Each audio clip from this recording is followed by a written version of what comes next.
조선야담 이야기 시작합니다.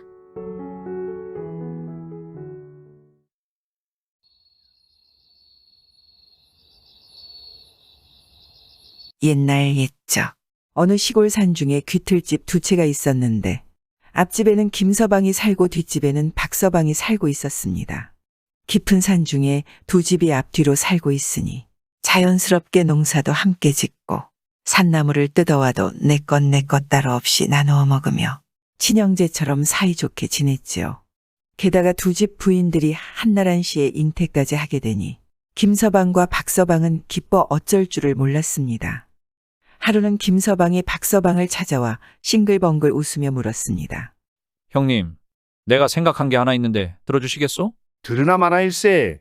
난 동생의 뜻대로 하겠네. 박서방이 빙그레 웃으며 이렇게 대답하니 김서방은 영문을 몰라 또다시 물었습니다.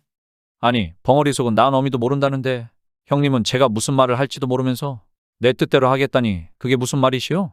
허허, 말하지 않는다고 내 동생 속을 모를까? 이제 곧 우리 두 집 다 자식을 보게 될 텐데 아들과 딸을 낳으면 짝을 지어주고 또 그렇지 않으면 형제를 맺어주자는 게 아닌가? 아니, 형님은 어떻게 내 생각을 그리도 잘 아시오? 그것도 모르고서야 어찌 형님 동생이라 하겠나? 동생 생각이 내 생각이지. 형님, 그럼 우리 언약을 맺기로 합시다. 그야 동생 뜻대로 하시게. 그리고 어느덧 세월이 흘러 두 부인이 아이를 낳았습니다. 김서방의 아내는 장군 같은 아들을 낳았고 뒤이어 박서방의 아내는 꽃같이 예쁜 딸을 낳았죠. 김서방은 아들의 이름을 금강이라 짓고 박서방은 딸의 이름을 선녀라고 지었는데 양쪽 집안의 기쁨은 이루 말로 다할 수가 없었습니다. 금강과 선녀는 젖먹이 때부터 배가 고프면 서로의 어머니를 가리지 않고 아무 젖이나 빨았으며 철들기 전부터 신랑 각시가 되어 서로 돕고 생각해주는 것을 마땅한 일로 알게 되었지요. 금강과 선녀는 눈만 떨어지면 함께 소꿉놀이도 하고 부모들의 일손도 도왔습니다. 금강이 꼴을 베러 가거나 땔감을 구하러 갈 때면 선녀도 따라가서 저 꽃을 꺾어 달라는 둥, 저 새를 잡아달라는 둥하고 졸라댔지요. 그러면 금강은 두말 없이 뛰어다니며 선녀의 청을 들어주었습니다. 날마다 달마다 그렇게 지내다 보니 선녀는 차츰 자기밖에 모르는 응석바지이자 세상에 없는 욕심꾸러기가 되었지요. 세월이 흘러 금강도 선녀도 어린 티를 벗고 철이 들기 시작했습니다. 어느 날 김서방은 금강을 불러놓고 타일렀습니다. 금강아, 너도 이젠 철부지가 아닌데 얘도 올리지 아니한 선녀를 늘 그림자처럼 달고 다녀서야 되겠느냐? 조심하거라. 박서방 역시 선녀를 불러 타일렀죠. 선녀야, 너도 이제는 16이나 된 처녀다. 금강이 머지않아 너의 신랑이 될 것은 분명하지만 아직은 혼례도 치르지 않았는데 밤낮 그를 따라다녀서야 되겠느냐? 이젠 행동을 조심하도록 해라. 부모님의 명인지라 그때부터 금강은 사냥과 나무를 하러 갈 때면 선녀를 피해 혼자서 갔고 선녀 역시 나무를 캐러 혼자서 다녔습니다. 하지만 그들은 언제나 서로 못내 그리워했지요. 그러던 어느 날 선녀의 어머니는 선녀를 데리고 마을로 혼수를 준비하러 갔습니다. 두매산골에서 태어나 16해나 고이 자라면서 사람 구경도 별로 해보지 못한 선녀는 마을로 내려와 난생 처음으로 별천지가 따로 있다는 것을 알게 되었지요. 보는 것 듣는 것이 모두 새로웠지만 그 중에서도 단장을 한 젊은 남녀들과 그들의 몸에서 번쩍이는 장신구는 선녀의 시선을 잡아 끌었습니다. 선녀는 어머니에게 졸라댔습니다. 자기도 비단옷과 장신구가 가지고 싶다고 말이죠. 그 소리에 선녀의 어머니는 한숨을 쉬며 타일렀습니다. 선녀야, 내가 지금 정신 나간 소리를 하는구나. 그렇게 많은 돈이 어디 있어서 너한테 저런 비단옷과 장신구를 사준단 말이냐? 그런 값비싼 금반지는 몰라도 구리가락지 정도는 금강인의 집에서 결혼 예물로 사주지 않겠느냐? 그 잘난 구리 가락지 난 싫어. 원성미도 그러다가는 가마 타고 시집도 못 가겠다. 배옷이나 입고 가마 타면 뭘 해요. 그런 시집은 차라리 안 가겠어요. 마을에 다녀온 후부터 선녀는 이 세상에는 자기와 금강보다 잘 입고 잘 사는 사람들이 너무나 많다는 것을 알게 되었지요. 그리고 그날부터 선녀는 유난스레 몸치장에 열을 올렸습니다. 그러던 어느 날 선녀는 어머니와 함께 노루 사슴이 뛰어다니는 뒷산으로 머루와 다리를 따라갔습니다. 곱게 물든 단풍 속에 서 있는 선녀의 모습은 하늘에서 무지개를 타고 내린 진짜 선녀 같았지요. 그런데 선녀가 말랑말랑한 다리를 따서 한참 맛있게 먹고 있는데 어디선가 쌩 하는 화살 소리가 났습니다. 선녀는 깜짝 놀라 손에 들었던 바구니를 떨어뜨리며 놀란 가슴을 부여잡고 있는데 저쪽에서 바스락바스락 나뭇잎 밟는 소리가 나더니 난데없는 사냥꾼 한 명이 선녀 앞에 나타났습니다. 사냥꾼은 아름다운 선녀를 보고 놀라 입을 다물지 못했습니다. 넌 사람이냐, 귀신이냐? 선녀 앞에 활을 들고 선 사내의 모습은 훤칠한 키에 눈은 별처럼 빛을 뿌렸으며 입술은 남달리 붉었지요. 선녀는 난생 처음으로 외간 남자와 마주서니 무섭기도 하고 호기심도 일었습니다. 순간 선녀의 입술이 가늘게 떨리며 대답했지요. 저는 귀신이 아니라 사람이에요. 사람이라. 사냥꾼은 한참 동안 유심히 선녀를 보고 나서 선녀 쪽으로 한 발자국 다가섰습니다. 죄송하오, 낭자. 낭자를 놀라게 했으니 용서하시오. 헌데 그대는 어디 사는 네 집 교수요? 나는 아랫마을에 사는 홍진사의 아들이요. 이때 선녀의 어머니가 부르는 소리가 들렸습니다. 선녀야, 이쪽으로 오너라. 예, 곧 가요. 어머니의 부름에 선녀는 그만 머루넝쿨을 헤치며 사냥꾼 앞에서 사라졌습니다. 쫓던 노루를 찾는 대신 사라지는 선녀의 뒷모습만 바라보던 사냥꾼은 입맛을 쩝쩝 다시며 선녀라 선녀, 정말 선녀 같은 걸 하며 저 혼자 혀를 찼습니다. 헌데 웬일인지 그날부터 선녀의 눈앞에는 산에서 만난 부잣집 도련님이 어른어른거리고 귀에서는 사람이냐 귀신이냐 하던 그의 목소리가 쟁쟁했습니다. 선녀는 더는 생각하지 말아야 한다고 눈을 감고 귀를 막아보았지만 아무리 애를 써도 도령의 모습은 잊혀지지 않고 금강이 점점 눈에 차지 않게 느껴졌습니다. 그런데 엎친 데 덮친 격이라고 선녀의 성화에 못 이겨 금반지를 사려고 웅담과 산삼 두 뿌리를 가지고 마을로 갔던 금강이가 건달들에게 잡혀 웅담과 산삼을 모두 빼앗긴 채 얻어맞기까지 하여 몸져 눕고 말았지요. 뜻밖의 재난을 맞은 두 집 부모들은 울며불며 씨름하는 가운데 새봄을 맞이하게 되었습니다.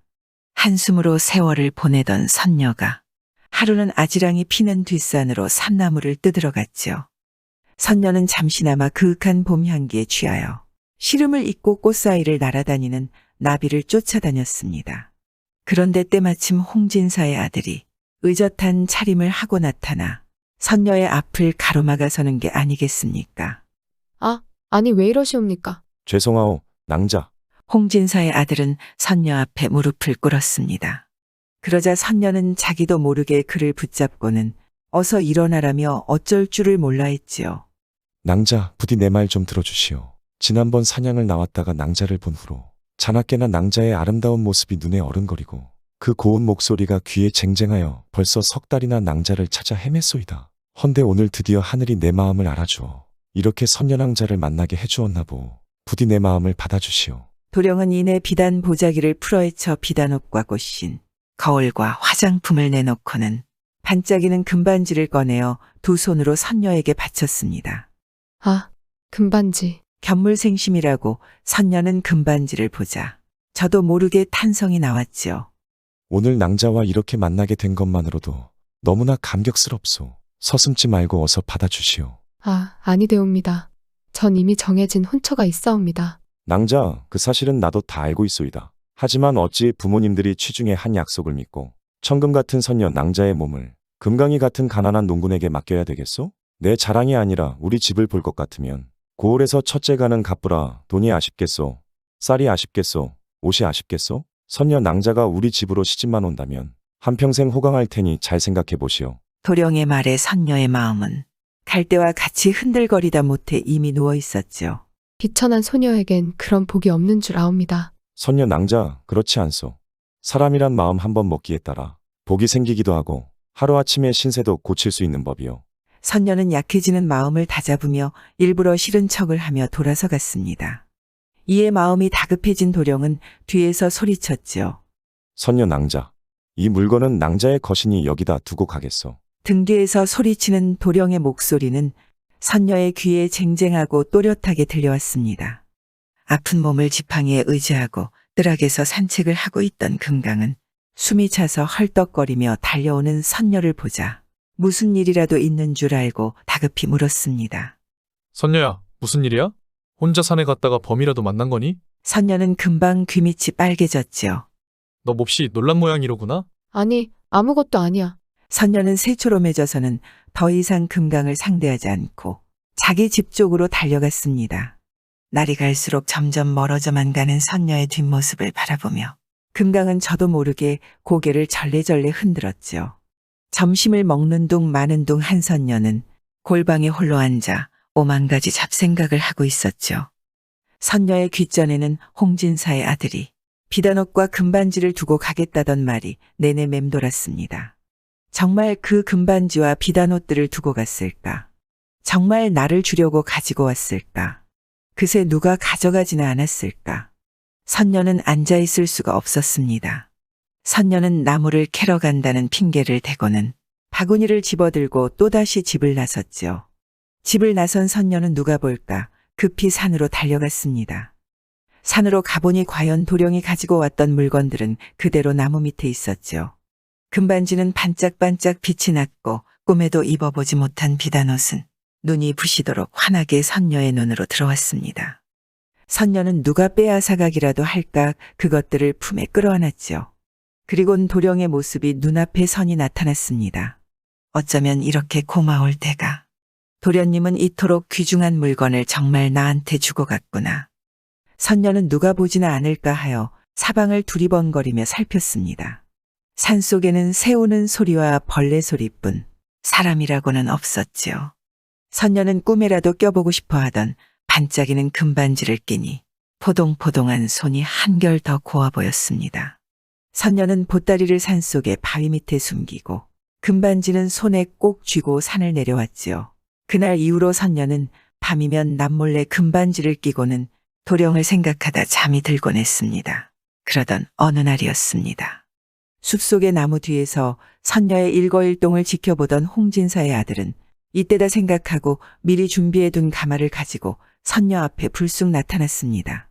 내 이날 이 순간을 기다려 부친의 승낙까지 받고 이렇게 선녀낭자를 모시러 왔으니 어서 가마에 타시오. 아니, 이게 선녀는 너무나도 급작스러운 일에 말도 제대로 하지 못했습니다. 하지만 선녀는 이미 그물 안에 든 고기여 독 안에 든 쥐 신세였지요.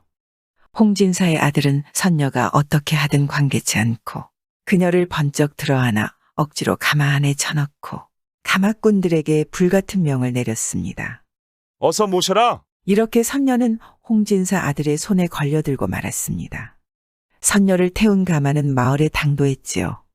그런데 가마는 선녀가 생각했던 고래등 같은 기와집으로 가는 것이 아니라 어느 외딴 골목에 있는 집으로 갔습니다.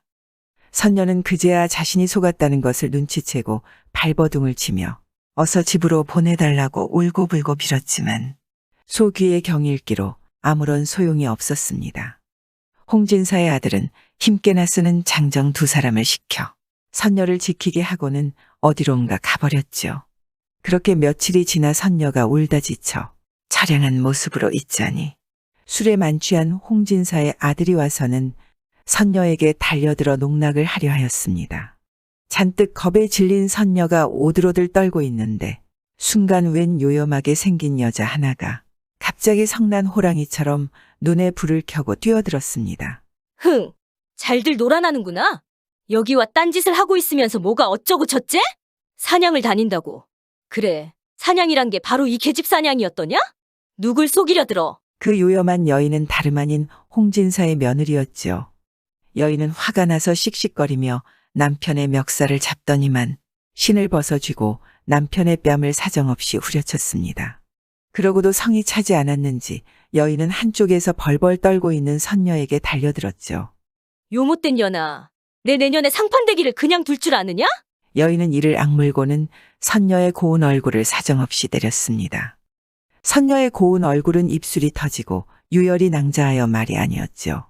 선녀는 살려달라고 아우성을 쳤으나 홍진사의 아들은 벌써 어디론가 도망친 뒤였고 그의 아내는 있는 화풀이를 전부 선녀에게 퍼붓고는 유유히 사라졌지요. 선녀는 정신을 잃고 그만 쓰러졌습니다. 얼마가 지났을까? 선녀가 어슴풀에 정신이 들자 사방은 쥐죽은 듯 고요하고 열린 창틈 사이로 푸른 달빛이 흘러들고 있었죠. 네, 내가 이러고 살아서 뭘 하겠어. 차라리 죽는 게 낫지. 선녀는 자리를 차고 일어나 발길이 가는 대로 휘청거리며 걸었죠. 걷고 또 걷다 주위를 살펴보니 저도 모르게 집으로 가는 오솔길을 걷고 있었습니다. 선녀는 그리운 부모님이 단 한 번만이라도 보고 싶었지요. 그리고 사랑하는 금강이에게 무릎을 꿇고 손바닥이 닳도록 빌고 싶었지요. 하지만 무슨 낯으로 부모를 대하며 사랑하는 금강을 대하겠습니까? 선녀는 눈앞이 캄캄해졌습니다. 그렇게 휘청휘청 걷다 보니 어린 시절부터 물장구를 치며 놀던 호숫가에 이르렀습니다. 선녀는 갈증이 나서 목을 죽이려고 무성한 풀숲을 헤치며 더듬어 호숫가에 가서 두 손으로 물을 떠서 마셨습니다. 이곳의 물은 언제나 변함이 없건만 내 신세는 어찌하여 이다지도 변했단 말이냐. 선녀의 가슴은 터질 것만 같았습니다. 이때 푸른 번개가 번쩍하고 검은 구름이 몰려오더니 천둥 소리가 산골짜기를 뒤흔들었죠. 그러더니 난데없는 횃불이 호수를 향해 다가오며 분명 자기를 부르는 소리가 들려왔습니다. 그 소리는 분명 귀에 익은 금강이의 목소리였죠. 오빠, 선녀는 금강이의 이름을 목 놓아 부르며 달려가 그의 품에 안기고 싶었지만 도저히 입이 떨어지지 않았지요. 그런데 선녀의 등 뒤에서는 선녀낭자 하고 부르는 또 다른 목소리가 귀청을 때렸습니다. 선녀는 몸서리를 쳤습니다. 저 소리는 분명 마귀 같은 홍진사 아들의 소리였습니다. 저놈이 날 잡으려고 여기까지 오다니.